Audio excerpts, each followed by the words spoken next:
El Plan Integral de la Zona Oriente del Estado de México fue presentado el 2 de julio de 2025 por la presidenta Claudia Sheinbaum, con una inversión anunciada de 75,786 millones de pesos destinados a realizar 121 acciones en 10 municipios: Chalco, Chicoloapan, Chimalhuacán, Ecatepec, Ixtapaluca, La Paz, Nezahualcóyotl, Texcoco, Tlalnepantla y Valle de Chalco.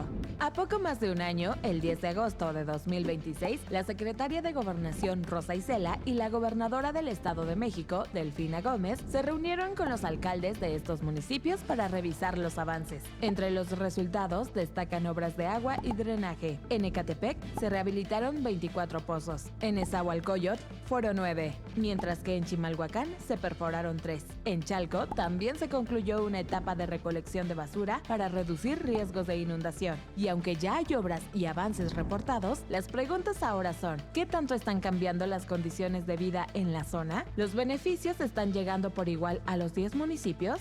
Y dentro de un año, ¿qué resultados deberán estar reflejados para decir que el plan realmente está funcionando? Este será el tema de hoy en Entre el Ruido.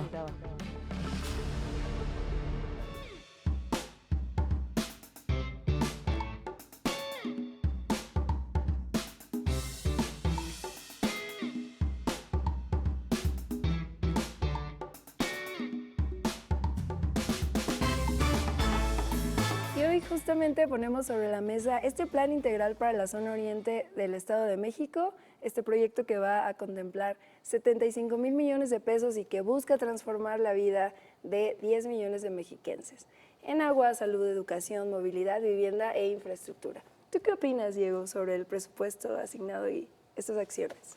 Sin duda es un presupuesto histórico para una zona que para mí ha sido muy rezagada históricamente.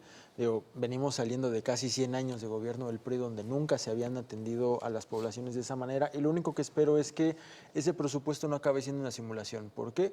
Porque pues yo que puedo decirles que he pasado por el bordo de Xochiaca, que he ido hacia Chicoloapan, que he ido hacia Chimalhuacán, que inclusive el fin de semana estuve yendo hacia Ixtapaluca, pues sigo viendo las mismas deficiencias que había cuando gobernaba el PRI, que es calles inundadas, exceso de tráfico. Y hoy al ver el proyecto vemos que de esos 75,000 millones de pesos, 10% se van hacia puentes, y eso nos hace pensar cuál es el modelo de Estado que nosotros queremos. Uno pensado hacia el cochismo, hacia generar más tráfico, o hacia la inversión en el transporte público. Y bueno, como tú acabas de mencionar, hay diferentes aristas, hay también inversión en agua, en senderos, y seguramente que más adelante en el debate lo estaremos platicando. Y el tema del agua, ¿no? Que es un dolor latente en el Estado de México. Santi. Exacto. Pues mira, es un plan muy interesante. Qué bueno que se está haciendo esta inversión histórica. Desde hace muchos sexenios no se hacía algo así, pero hay que preguntarnos por qué en el oriente, ¿no? Porque al final del día resulta muy curioso que estos municipios que se escogieron pues tienen un peso electoral muy importante. Prácticamente son muchos distritos, tanto locales como federales. Y además de todo hay que decirlo, es una base electoral muy fuerte de Morena, con la que solamente conservando esos votos pueden ganar el Estado de México, ¿no? Entonces resulta importante preguntarnos por qué hay un plan para el oriente, pero por ejemplo no hay uno para el Valle de Toluca, o no hay para el sur del Estado de México, que también tiene una marginación altísima, más del 60% de marginación, pero no hay un fondo como el que están asignando para el oriente. Y pues prácticamente tanto el sur como el Valle de Toluca, que también tiene muchísimos problemas. El Valle de Toluca ahorita se está hundiendo y no hay un plan realmente para controlar eso, pues se tiene que ver con presupuesto estatal, con presupuesto municipal, y hasta ahí la federación pues solamente ha entrado al oriente, que repito, qué bueno, es un muy buen plan, hace muchos sexenios que no se hacía, es importante, pero ¿por qué solamente voltear a ver hacia una zona? Y repito, es coincidencia que es una base electoral de Morena muy fuerte. Tengo que decir que me parece muy revelador cómo Santiago comparte la visión del PRI, que es ver a la población, a los habitantes del Estado de México como votos, como electores, cuando más allá de eso tendría que haber una autocrítica y un reconocimiento del olvido, del desprecio que hubo durante décadas a los habitantes que, como decías, Giovanna, son 10 millones de habitantes que habitan la zona oriente del Estado de México, que padecen de las carencias en servicios, en salud, educación, infraestructura, por supuesto programas de bienestar.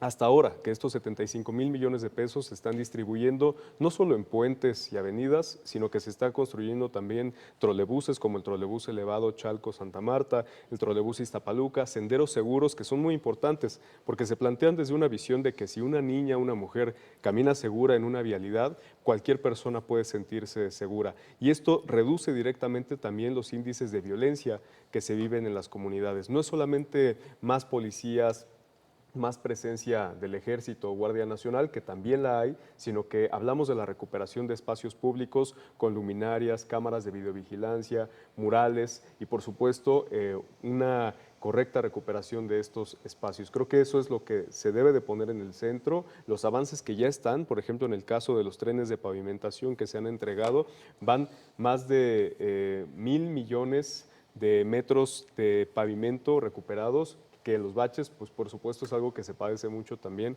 en la zona oriente del estado. Ale, y ahorita que tocas el tema de movilidad, que es muy importante, por ejemplo, en Tlalnepantla se quieren hacer más obras, pero sin tocar el tema de las combis y los camiones, entonces puede que no sea un plan que tan integral como parece o que no veamos los resultados en el corto plazo. Y voy a volverles a poner el tema del agua, que es un problema, insisto, que late fuerte en el Estado de México, pero ¿de verdad esto se va a resolver construyendo más infraestructura o también hace falta atacar fugas, mantenimiento, crecimiento urbano y sobreexplotación de los acuíferos? Sí, yo voy muy de la mano con lo que decía Santiago en cuanto a los presupuestos. Digo, obviamente se reconoce cuando se está invirtiendo algo, pero estamos hablando de municipios, por ejemplo, Tlalnepantla es de los municipios del estado que más recibe recursos, son más de 6,000 millones de pesos. Ixtapaluca recibe 3,000 millones de pesos aproximadamente de presupuesto, y ni se diga Ecatepec, que es de los más ricos también.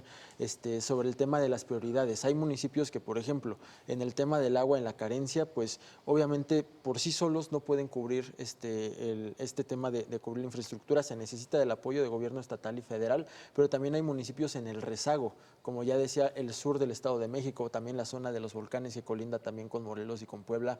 Son muchos municipios donde creo que hay más necesidades y más falta de urbanización, pero si vemos también el plan, qué es lo que se tiene destinado para infraestructura, por ejemplo, vemos que son casi 500 millones de pesos solo para 6 prepas. 6 prepas no te cambia la diferencia en el Estado de México. O, por ejemplo, vemos que la inversión a los hospitales, te metes a ver cuánto se va a destinar hacia la reinauguración de algunos hospitales, 10 camas. 10 camas es nada para hoy la demanda que tiene el Estado de México, y que creo que si tuviera un poco más de planeación, estaríamos viendo un proyecto insignia, que para mí hasta ahorita lo que he visto es pura simulación, porque igual hablaban de los trenes de pavimento. A NESA se le dio su tren de pavimento en noviembre y hasta la fecha no se ha terminado de reencarpetar. Ya son casi 6, 7 meses donde esa obra pues sigue inconclusa. Bueno, hay que decir también que la importancia de exigir a los gobiernos municipales y de fiscalizar los recursos que se están entregando a estos 10 municipios también es muy, muy importante, porque una responsabilidad corresponde al gobierno federal, otra al gobierno estatal, pero también otra parte de estos 75,000 millones de pesos se están entregando a los gobiernos municipales, a quienes también corresponde pues, hacer una debida implementación con honestidad, con austeridad de estos recursos. Si es falso que no se esté invirtiendo en salud, es la sustitución de la unidad de medicina familiar 93 de Cerro Gordo en Ecatepec, la sustitución de la unidad de medicina familiar en Tlalnepantla, el rescate del Hospital General de Zona en Chicoloapan, el rescate del oncológico pediátrico en Ecatepec y la construcción de unidad de medicina familiar en Valle de Chalco, solo por mencionar algunos, sin contar los 10 hospitales que el PRI en 2023 dejó inconclusos, tenían más de 10 años algunos de ellos, y había 10 hospitales en todo el Estado de México en situación de abandono, en obra negra, que este gobierno recuperó y ya está entregando. Oye, Ale, y bueno, es muy interesante lo que se está haciendo en infraestructura en la cuestión de salud, pero hay que volver a decir que no hay medicinas. O sea, todavía esto de las megafarmacias está como ahí muy al aire. Interesante que la oposición no lo mencione tanto como lo mencionaba antes, y también no hay suficientes médicos, o sea, hay muchísimas quejas, especialistas y personal, ¿no? que pueda como resanar otra vez lo voy a decir, este dolor, como lo dije con el agua, de la salud. Y sobre educación, ¿qué les parece como construir más preparatorias para 10, bueno, que van a beneficiar? Que queden cerca de la casa. Que queden cerca de la casa para 10,000 alumnos, Santi. Pues creo que, a ver, vamos por partes. Por ejemplo, lo que acaban de decir es, pues qué bueno que ya por fin se están recuperando estos hospitales desde que el gobierno federal entró y también el gobierno estatal ahora pues se pudo haber hecho, pero bueno, ya 3 años después, ya la mitad del camino lo están haciendo. Qué bueno, la verdad es que esos hospitales no debieron de haber quedado así. Lamentablemente también quienes los hicieron pues ya están en las filas de la 4T. También, por ejemplo, pues vemos ahora el gasto que se hizo para la megafarmacia en Huehuetoca, que va a costar pues toda su implementación y también su mantenimiento, casi 30,000 millones de pesos, que se van a la basura porque al final del día esa megafarmacia ya está vacía prácticamente. Y bueno, ya platicamos un poco de salud y movilidad y vamos a discutir los otros ejes de este plan. Ahorita regresando del corte.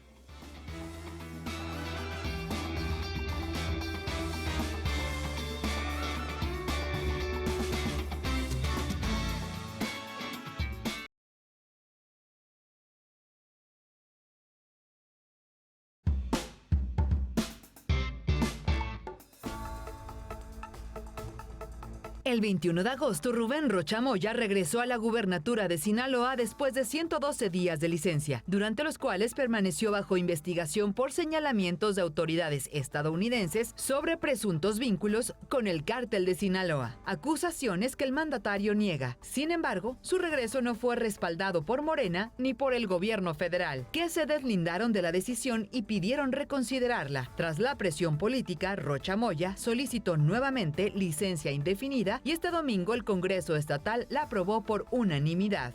El 20 de agosto, México reforzó su cooperación con Estados Unidos contra el narcotráfico, tras la participación del secretario de Seguridad, Omar García Harfuch, en una conferencia antidrogas en Buenos Aires. Ese día, autoridades mexicanas aseguraron en Mexicali 120 kilos de pastillas de fentanilo, equivalentes a más de 4 millones de dosis, con información compartida por la DEA. El 20 de agosto, el peso mexicano avanzó frente al dólar, que se ubicó en 16.95 pesos, por debajo de la barrera de las 17 unidades por primera vez desde mayo de 2024. Además, la moneda mexicana acumula una apreciación cercana al 6% en lo que va de 2026. El Estado de México se incorporó a la Operación Balam contra el robo al transporte de carga, que opera en 12 estados. El delito bajó 23% en un año y el nuevo C4 carretero tendrá 88 estaciones conectadas con la Guardia Nacional. Santa Fe Clan dará un concierto gratuito el 13 de septiembre a las 22 horas en la explanada municipal de Tlalnepantla por el 78 aniversario del municipio.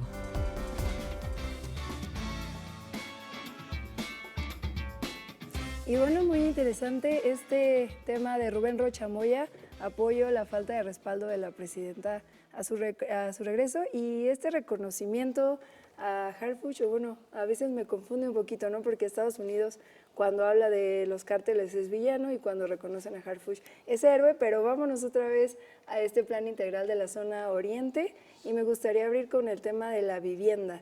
¿Es suficiente, son suficientes estos apoyos o los problemas de la vivienda en el oriente son solamente tener una casa o también hay que tener certeza jurídica, servicios, transporte, escuelas y empleo cerca? El tema de la construcción o planeación de una ciudad parte de esa idea, planeación. No es simplemente decir, bueno, pues vamos a destinar este cerro para que se construya y todo eso. Si ustedes voltean a ver, por ejemplo, Ciudad Nezahualcóyotl, son puros cuadrantes. O sea, eso fue una ciudad planeada. Y dentro de ese esquema de ciudad planeada, obviamente tiene que haber servicios, tiene que haber escuelas, tiene que haber conectividad. Y la idea del Infonavit de construir nuevas casas en esta zona, pues abarca mucho en la parte donde no ha sido poblado. Yo lo que pido y lo que espero es que ese nuevo desarrollo inmobiliario sea con planificación, sea estructurado, como por ejemplo ciudades como Neza se construyeron, y no como por ejemplo ciudades como Tlalnepantla, que de un lado es zona metropolitana, del otro lado es zona oriente, está dividido por la Ciudad de México, unos son en un cerro, o sea, hace falta la planeación. Y un recurso sin planeación es un recurso mal invertido. Y hoy lo que se está jugando son 75,000 millones de pesos. Bueno, creo que por un lado hay condiciones históricas y condiciones de planificación que pues han dado como resultado al Estado de México que hoy tenemos. Pero lo importante es que hoy hay un gobierno que se hace cargo de eso, que tiene un diagnóstico adecuado, porque no es un diagnóstico solo a partir ni de la parte electoral, ni de un cálculo frío, ¿no? Como de dónde hace falta más dinero, sino hay un estudio de las condiciones sociales que producen la violencia, que producen la marginación, que provocan también que muchos jóvenes no tengan acceso al estudio o al trabajo, pero también incluso en el tema de la vivienda. Y es importante decir que hay muchas personas que llegaron a vivir en esta zona oriente del Estado de México sin una certeza jurídica, sin una escritura, con viviendas en muchas ocasiones que están en zonas de riesgo, que están en barrancas, que están en zonas que pueden tener hundimientos o que incluso son construcciones que pues están hechas a veces de techos de lámina o pues de otro tipo de materiales muy vulnerables.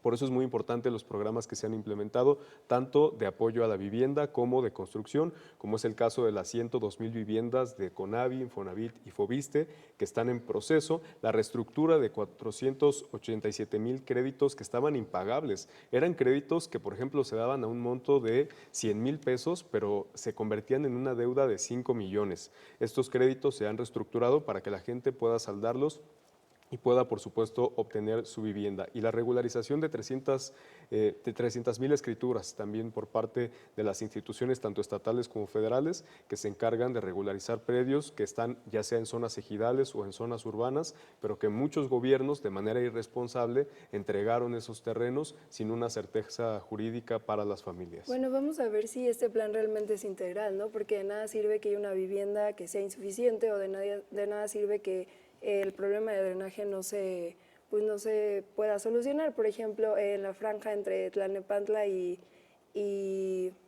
Tultitlán, o sea, sí está el suburbano nuevo y es una gran obra, pero pues se inundan las casas. Entonces, si este plan pues no es integral, no creo que sea totalmente exitoso. Exacto. Y ahora hay un tema que ha surgido y que es muy importante tomarlo a consideración, porque ahora ya no nada más vamos a tener las inundaciones, sino también los hundimientos. Porque este mismo plan, por ejemplo, pues ahí se mencionaba el tema de pozos, de extracción del agua, etcétera, pero todo eso siempre se tiene que hacer con planificación, porque lo que pasó, por ejemplo, en el Valle de Toluca y que hoy ya se está viviendo, es que se hicieron pozos, se sacó el agua y hoy en día estamos viendo que hay colonias en Toluca, en el Valle de Toluca, donde las casas están presentando grietas, donde hay un hundimiento real y el problema es que no hubo una planificación en el pasado. Entonces, es muy importante que hoy en día que se va a invertir y se van a hacer tantos proyectos, pues que realmente vayan de la mano con una planificación real, porque si no, los proyectos que se hagan, las casas que se construyan y las familias que van a vivir ahí, pues en unos 30 años van a tener su casa hundida, ya ni siquiera inundada, o sea, ahora va a ser hundida y con grietas. Sí, entonces no es un tema podemos importante. parchar nada más, ¿no? Hay que tener un plan integral. Y no quiero dejar al aire, Santi, lo que mencionaste de lo electoral. ¿Consideran que este plan discrimina a otros municipios del Estado de México? O sea, sí hay lugares con mayor rezago, si nos vamos hacia la parte de Villa de Allende, por ejemplo, si nos vamos más al sur, hacia Texcaltitlán o hacia la zona de los volcanes como por Cocotitlán, o sea, hay diferentes contextos, hay muchos estados de México, pero la zona oriente, yo debo de decirlo, necesitaba urgentemente una inversión porque también mueve una gran masa de población, o sea, casi toda ahora sí que el gran bono demográfico de personas que viven en el Estado de México sí está acumulado en esos municipios. Por urgencia, sí es necesaria esa inversión, pero no tendría por qué ser exclusiva de ellos. ¿Por qué? Porque la zona sur del Estado de México también merece gobernabilidad, también merecen inversión, la zona de los volcanes, la zona norte, o sea, hacen falta muchas manos para mejorar el estado en donde hoy vivimos, que es un estado que para mí ha sido abandonado, hoy sigue abandonado y que hay mucho por hacer y por eso metemos este énfasis en la planeación y también por qué no pensar en diferentes esquemas de mejora. Por ejemplo, ahorita hablaban de los créditos, o sea, creo que ese sistema ya lo propuso el PRI, ya lo retomó Morena, es algo que siempre se ha hecho. ¿Por qué no pensar y voltear a ver diferentes esquemas para traer vivienda social como lo que se hace en algunos lugares de Europa, donde el Estado es el principal arrendador de las personas, que fijan topes para las rentas, que fijan topes para las ventas? O sea, hay diferentes formas de hacer esta política para darle el bienestar social. No hay por qué hacer lo que ya hicieron los del pasado que fracasó para endeudar nuevamente a la gente con créditos. Que digo, se necesitan y también replantearnos inclusive el esquema de si es necesario que sigan existiendo las notarías, que sabemos que son hasta negocios y que muchas veces hay predios irregulares y ¿cómo se dice? Y la gente no tiene bien escriturada su casa por culpa de la corrupción de esas pequeñas cosas como que son las notarías. Fíjense que algo muy importante en el tema de certeza jurídica son las caravanas por la justicia social que está haciendo el gobierno que encabeza la maestra Delfina Gómez Álvarez. Más allá de esta inversión que se está haciendo en infraestructura, en programas sociales, en construcción de planteles también educativos, algo que se está haciendo es llevar caravanas de justicia social no solo a la zona oriente del Estado de México, sino también al Valle de Toluca y a todo el territorio estatal. Estas caravanas de justicia social precisamente impiden que se caiga en la corrupción de muchos bufetes de abogados, de muchas notarías, para que de manera directa se lleve la gestión de la entrega de títulos de propiedad, por ejemplo, también de asesorías jurídicas o de temas legales que enfrenta la población día con día. Entonces hay que decir que hay un gobierno sensible con las necesidades de la gente, que hay un gobierno con perspectiva social y quedó en el pasado la visión de privilegios, en donde por supuesto que los gobernantes que vivían en una determinada zona, pues vivían encerrados en una burbuja de privilegios que no les permitía darse cuenta de las necesidades que había en el Estado. Se movían en helicóptero, había gente que tenía, como Arturo Montiel, castillos en Europa. Ahora que recuerdas Europa, ellos tenían un castillo en Europa, ahora vive allá Enrique Peña Nieto, el último presidente del PRI de nuestro país, o ahí está Alfredo del Mazo, que también vive en el extranjero. Entonces, hoy hablamos de que tenemos un gobierno sensible que proviene precisamente de esta zona que ha sido históricamente marginada y que por eso tiene un diagnóstico adecuado y un plan que ya está dando resultados. Pero esto no es solamente algo de sensibilidad, ¿no? Tenemos que ver hechos y vamos a ver cómo lo van a medir. O sea, esto es al corto plazo, a largo plazo, nada más estamos parchando. Exacto, pues mira, al final del día, como tú lo decías, la parte electoral, pues yo creo que la gente misma y la población del Estado de México es quien va a tener que decidir pues si los están tomando en cuenta o no. O sea, la gente que vive más allá del oriente. Entonces, es un tema súper importante porque también tenemos, como lo decíamos, en el sur, también es un lugar en el que se provoca mucha violencia. Así es, Andy, pero es un tema que, bueno, da para debatir una hora, entonces nos vemos el próximo capítulo.